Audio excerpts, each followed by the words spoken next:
Kalian tahu nggak ada 6 krida di Saka Bakti Husada? Nah, salah satunya adalah Krida Bina Lingkungan Sehat. Apa sih Krida Bina Lingkungan Sehat itu? Krida Bina Lingkungan Sehat adalah wadah yang memberikan pembinaan penyehatan lingkungan yang isinya terdiri dari 3 SKK atau syarat kecakapan khusus. 1. SKK Rumah Sehat, 2. SKK Tempat dan Fasilitas Umum Sehat, 3. SKK Kedaruratan Kesehatan Lingkungan. Sekarang kita akan bahas tentang SKK yang pertama ya, yaitu syarat kecakapan khusus rumah sehat. Rumah tidak sekedar sebagai tempat untuk melepas lelah, namun sangat penting sebagai tempat untuk membangun dan membina kehidupan keluarga yang sehat dan sejahtera. Rumah yang sehat dan layak huni tidak harus mewah dan besar, namun rumah yang sederhana juga dapat menjadi rumah yang sehat dan layak huni. Nah, apa aja sih kriteria rumah sehat itu? Rumah sehat harus memperhatikan beberapa hal. Yang pertama, bahan bangunan harus terbuat dari bahan yang tidak berbahaya, seperti cat yang mengandung timah hitam, timbal, debu, atau lembaran asbes. Yang kedua, rumah harus memiliki sirkulasi udara yang lancar. Luas total ventilasi idealnya setidaknya 10% dari total luas lantai pada masing-masing ruangan. Yang ketiga, langit-langit rumah harus kuat, tidak menjadi sarang tikus, mudah dibersihkan, dan tinggi minimal 2,5 meter dari lantai. Yang keempat, pencahayaan alam atau buatan harus cukup dan dapat menerangi seluruh ruangan, tidak menyilaukan, dan pada pagi hari sinar matahari dapat masuk ke dalam ruangan rumah. Yang kelima, rumah tidak penuh sesak dengan barang karena dapat menjadi tempat berkembang biaknya serangga penular penyakit bila tidak rutin dibersihkan. Yang keenam, luas ruangan tidur minimal 8 meter persegi dan tidak dianjurkan digunakan lebih dari 2 orang dalam satu ruang tidur, kecuali anak-anak di bawah umur 5 tahun. Yang ketujuh, tersedia sarana air minum dan air bersih yang memenuhi syarat kesehatan dan cukup untuk keperluan sehari-hari. Yang kedelapan, pengolahan makanan dan minuman yang baik di rumah. Yang kesembilan, tersedia sarana jamban sehat yang dilengkapi dengan septic tank. Yang ke-10, lantai kedap air dan mudah dibersihkan. Yang ke-11, pengelolaan sampah dalam rumah.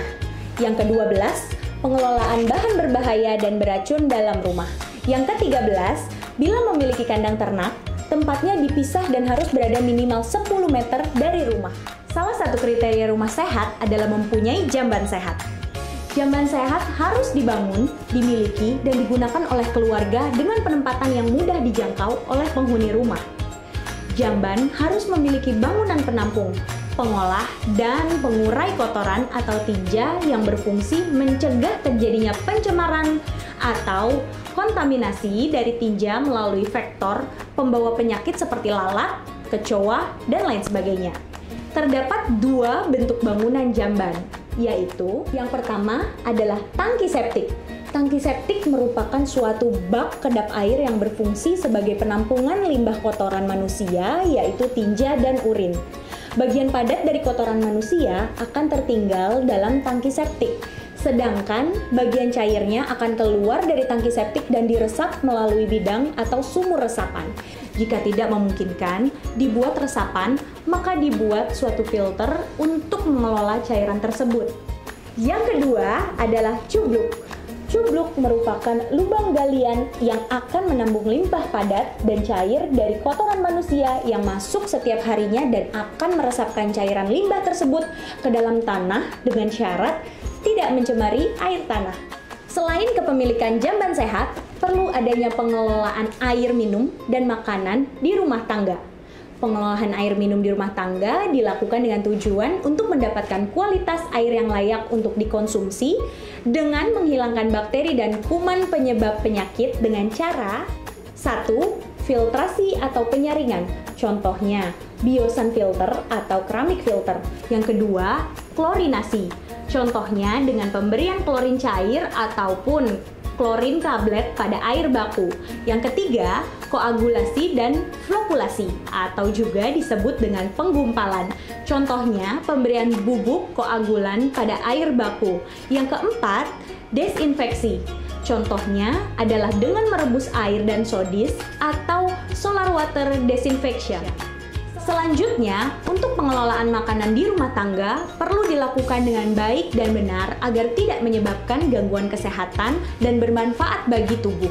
Cara pengelolaan makanan yang baik dilakukan dengan menerapkan prinsip hygiene dan sanitasi makanan, yaitu yang pertama, pemilihan bahan makanan, penyimpanan bahan makanan, pengolahan makanan, dan yang terakhir penyimpanan makanan matang sampai ke penyajian.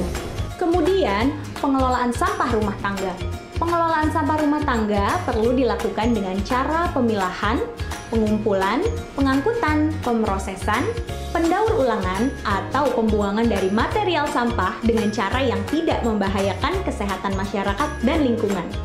Penerapan sistem 3R, yaitu reuse, reduce, dan juga recycle, menjadi salah satu solusi dalam menjaga lingkungan di sekitar kita yang murah, mudah, dan juga dapat dilakukan oleh semua orang. Reduce, yaitu mengurangi sampah dengan mengurangi pemakaian barang atau benda yang tidak terlalu dibutuhkan, seperti mengurangi pemakaian kantong plastik, mengutamakan pembelian produk berwadah sehingga dapat diisi ulang, mengurangi penggunaan bahan sekali pakai, dan lain sebagainya.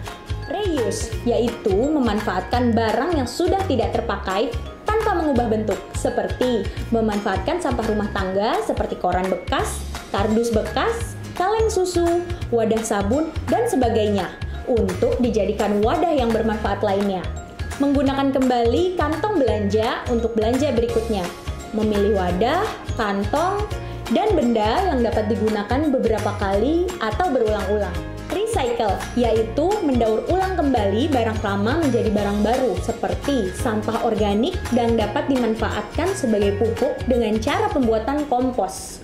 Kemudian, sampah anorganik dapat didaur ulang menjadi benda yang bermanfaat lainnya atau dapat disetorkan ke bank sampah di lingkungan sekitar.